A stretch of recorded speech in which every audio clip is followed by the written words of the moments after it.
Hello guys, എല്ലാവർക്കും നമസ്കാരം. എല്ലാവർക്കും നമ്മുടെ പുതിയൊരു വീഡിയോയിലേക്ക് സ്വാഗതം. വളരെ ഇമ്പോർട്ടൻ്റ് ആയിട്ടുള്ള ഒരു ഇൻഫർമേഷനാണ് ഈ ഒരു വീഡിയോയിൽ ഞാൻ പറയാനായിട്ട് പോകുന്നത്.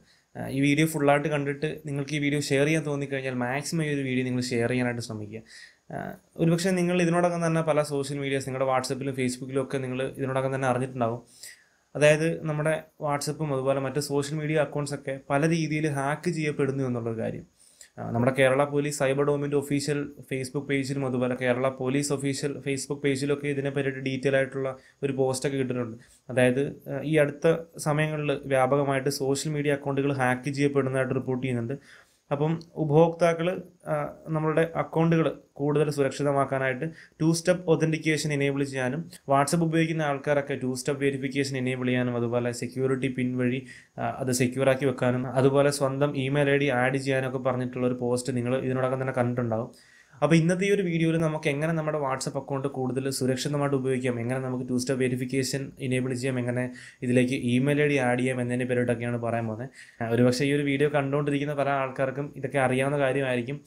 പക്ഷേ ഇതെങ്ങനെ ചെയ്യാമെന്ന് അറിയാത്തതായിട്ട് പല ആൾക്കാരും ഇപ്പോഴും നമുക്ക് ചുറ്റുമുണ്ട്. അത്യാവശ്യം ഒരു മൊബൈൽ ഫോണൊക്കെ ഉപയോഗിക്കുന്ന ആൾക്കാർക്ക് ഈ സെറ്റിങ്സ് ഒക്കെ ചെയ്യാനായിട്ട് വളരെ സിമ്പിളായിരിക്കും. പക്ഷേ കുറച്ചൊക്കെ ഏജ്ഡ് ആയിട്ടുള്ള ആൾക്കാർ, അല്ലെങ്കിൽ ടെക്നിക്കലി അത്രക്കൊണ്ട് അറിവില്ലാത്ത ആൾക്കാർക്കൊക്കെ ഈ സെറ്റിങ്സൊക്കെ എനേബിൾ ചെയ്യാനായിട്ട് ഒരുപക്ഷെ അറിയണമെന്നില്ല. അപ്പോൾ അവർക്ക് എന്തായാലും ഈ ഒരു വീഡിയോ ഉപകാരപ്പെടും. അതുമാത്രമല്ല, വാട്സപ്പ് ഉപയോഗിക്കുന്ന എല്ലാവരും തന്നെ ഈ ഒരു സെറ്റിങ്സ് എനേബിൾ ചെയ്യാനാണ് ശ്രമിക്കുക. മാക്സിമം എല്ലാവരും ഈ സെറ്റിങ്സ് എനേബിൾ ചെയ്യുക. അപ്പോൾ ഇതെങ്ങനെ ചെയ്യുന്നത് നോക്കാം. സംഭവം വളരെ സിമ്പിളാണ്. നമ്മുടെ വാട്സപ്പ് അക്കൗണ്ട് ഒന്ന് ഓപ്പൺ ചെയ്തിട്ട് മുകളിലുള്ള ഈ ഒരു 3 ഡോട്ട്സ് ക്ലിക്ക് ചെയ്ത് കഴിഞ്ഞാൽ അവിടെ സെറ്റിങ്സ് ഓപ്ഷൻ കാണാൻ സാധിക്കും. അവിടെ സെറ്റിങ്സ് ക്ലിക്ക് ചെയ്ത് കഴിഞ്ഞാൽ അവിടെ അക്കൗണ്ട് എന്നൊരു ഓപ്ഷൻ ഉണ്ട്, അവിടെ ക്ലിക്ക് ചെയ്ത് കഴിയുമ്പോൾ 2 സ്റ്റെപ്പ് വെരിഫിക്കേഷൻ എന്നൊരു ഓപ്ഷൻ കാണാൻ സാധിക്കും. അവിടെ ജസ്റ്റ് ഒന്ന് ക്ലിക്ക് ചെയ്ത് കഴിഞ്ഞാൽ അവിടെ ഇനേബിൾ ചെയ്യാനായിട്ടുള്ള ഓപ്ഷൻ ചോദിക്കും. നിങ്ങൾ ഓൾറെഡി ഇനേബിൾ ചെയ്തിട്ടുണ്ടെങ്കിൽ അവിടെ ഡിസേബിൾ എന്നായിരിക്കും കൊടുത്തിരിക്കുന്നത്. അപ്പോൾ അതൊരിക്കലും നിങ്ങൾ ക്ലിക്ക് ചെയ്യരുത്.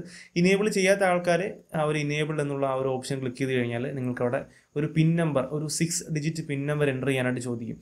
അതായത് നമ്മൾക്ക് മാത്രം അറിയാവുന്ന അല്ലെങ്കിൽ നമുക്ക് മാത്രം അറിയേണ്ട ഒരു 6 ഡിജിറ്റ് പിൻ നമ്പർ അവിടെ എൻ്റർ ചെയ്യാൻ ചോദിക്കും. അപ്പം ആ ഒരു 6 ഡിജിറ്റ് നമ്പർ അവിടെ എൻ്റർ ചെയ്ത് കൊടുക്കുക. അതുപോലെ തന്നെ നമ്മൾ കൊടുക്കുന്ന ഈ പിൻ നമ്പർ എപ്പോഴും നമ്മൾ ഓർത്ത് വെച്ചിരിക്കുക. നമ്മൾ എപ്പോഴെങ്കിലുമൊക്കെ നമ്മുടെ വാട്സപ്പ് ആപ്ലിക്കേഷൻ അൺഇൻസ്റ്റാൾ ചെയ്തിട്ട് ഇൻസ്റ്റാൾ ചെയ്യുന്ന സമയത്തൊക്കെ ഈ പിൻ നമ്പർ ചോദിക്കും. അതുപോലെ നമ്മൾ വാട്സപ്പ് ഉപയോഗിച്ചുകൊണ്ടിരിക്കുന്ന സമയത്ത് ഇടയ്ക്കിടയ്ക്കൊക്കെ നമ്മുടെ അടുത്ത് ഈ പിൻ നമ്പർ ചോദിച്ചുകൊണ്ടിരിക്കും. നമ്മൾ തന്നെയാണോ നമ്മുടെ അക്കൗണ്ട് യൂസ് ചെയ്യുന്നത് എന്ന് ഉറപ്പ് വരുത്താനും, അതുപോലെ ഇടയ്ക്കിടയ്ക്കൊക്കെ ഈ നമ്പർ ഓർത്ത് വെക്കാനൊക്കെ ആയിട്ട് വാട്സപ്പ് ഇങ്ങനെ ഇടയ്ക്കിടയ്ക്ക് ചോദിച്ചുകൊണ്ടിരിക്കും. അപ്പം ഈ നമ്മൾ എൻ്റർ ചെയ്ത് കൊടുക്കുന്ന ഈ പിൻ നമ്പർ എപ്പോഴും ഓർത്ത് വെച്ചിരിക്കുക. നമ്മൾ ഈ ATM ഒക്കെ പിൻ നമ്പർ ഓർത്ത് വെച്ചിരിക്കുന്ന പോലെ നമ്മൾ ഓർത്ത് വെച്ചേക്കാം. അപ്പം ഈ ഒരു മെത്തേഡിൽ നിങ്ങൾക്ക് നമ്മുടെ വാട്സപ്പിൽ 2 സ്റ്റെപ്പ് വെരിഫിക്കേഷൻ എനേബിൾ ചെയ്ത് വെക്കാനായിട്ട് പറ്റും. ഇനി നമ്മുടെ ഇമെയിൽ ID ഇതിലേക്ക് ആഡ് ചെയ്യാനായിട്ട് ഇമെയിൽ ID എൻ്റർ ചെയ്യാനായിട്ടുള്ള ഓപ്ഷൻ ഉണ്ട്. അവിടെ ജസ്റ്റ് ഒന്ന് ക്ലിക്ക് ചെയ്തിട്ട് നമ്മുടെ സ്വന്തം ഇമെയിൽ ID അവിടെ ജസ്റ്റ് ഒന്ന് എൻ്റർ ചെയ്ത് കൊടുക്കുക. അവിടെ 2 തവണ ടൈപ്പ് ചെയ്ത് കൊടുക്കാൻ ചോദിക്കും. 2 തവണ അവിടെ ടൈപ്പ് ചെയ്ത് കൊടുക്കുക. എന്നിട്ട് അവിടെ നമുക്ക് സേവ് ചെയ്ത് വെക്കാനായിട്ട് പറ്റും. അപ്പോൾ ഈ ഒരു മെത്തേഡിൽ നമ്മുടെ വാട്സപ്പിൽ നമുക്ക് 2 സ്റ്റെപ്പ് വെരിഫിക്കേഷനും അതുപോലെ ഇമെയിൽ ID ഒക്കെ നമുക്ക് ആഡ് ചെയ്യാൻ പറ്റും. വാട്സപ്പ് യൂസ് ചെയ്യുന്ന എല്ലാവരും തന്നെ ഈ ഒരു സെറ്റിങ്സ് എനേബിൾ ചെയ്ത് വെക്കാനായിട്ട് ശ്രമിക്കുക. എല്ലാവരും തന്നെ ഈ ഒരു സെറ്റിങ്സ് എനേബിൾ ചെയ്ത് വെക്കുക. അതിപ്പോൾ വാട്സപ്പിൻ്റെ കാര്യത്തിൽ മാത്രമല്ല, നമ്മൾ യൂസ് ചെയ്യുന്ന സോഷ്യൽ മീഡിയ അക്കൗണ്ട്സിൽ ഏറെക്കുറെ എല്ലാത്തിലും നമുക്ക് ഇതേപോലെ 2 സ്റ്റെപ്പ് വെരിഫിക്കേഷൻ എനേബിൾ ചെയ്ത് വെക്കാൻ പറ്റും. ഈ നേരത്തെ പറഞ്ഞ പോലെ ഇതുകൊണ്ട് എന്താ ഗുണമെന്ന് വെച്ച് കഴിഞ്ഞാൽ, ഇപ്പോൾ നമ്മുടെ അക്കൗണ്ട് മറ്റാരെങ്കിലും ആക്സസ് ചെയ്യാൻ നോക്കുന്ന സമയത്ത് നമുക്ക് മാത്രം അറിയാവുന്ന പിൻ നമ്പർ അല്ലെങ്കിൽ നമ്മുടെ പേഴ്സണൽ നമ്പറിലേക്ക് വരുന്ന ഒരു OTP കോഡ് എൻ്റർ ചെയ്ത് കൊടുത്താൽ മാത്രമേ നമ്മുടെ അക്കൗണ്ട് മറ്റൊരാൾക്ക് ആക്സസ് ചെയ്യാനായിട്ട് പറ്റത്തുള്ളൂ. അപ്പോൾ അതെന്തായാലും അവർക്ക് കിട്ടാത്തിടത്തോളം നമ്മുടെ അക്കൗണ്ട് അവർക്ക് ഉപയോഗിക്കാനായിട്ട് അല്ലെങ്കിൽ നമ്മുടെ അക്കൗണ്ടിലേക്ക് അവർക്ക് ആക്സസ് ചെയ്യാനായിട്ടുള്ളൊരു ഒരു ചാൻസ് ഉണ്ടാവുന്നില്ല. ഇപ്പോൾ ഫേസ്ബുക്കിൻ്റെ കാര്യത്തിലായാലും അല്ലെങ്കിൽ ഇൻസ്റ്റാഗ്രാമിലും അതുപോലെ നമ്മുടെ ഗൂഗിൾ അക്കൗണ്ടിലൊക്കെ ഇതേപോലെ 2 സ്റ്റെപ്പ് വെരിഫിക്കേഷൻ എനേബിൾ ചെയ്ത് വെക്കാൻ പറ്റും.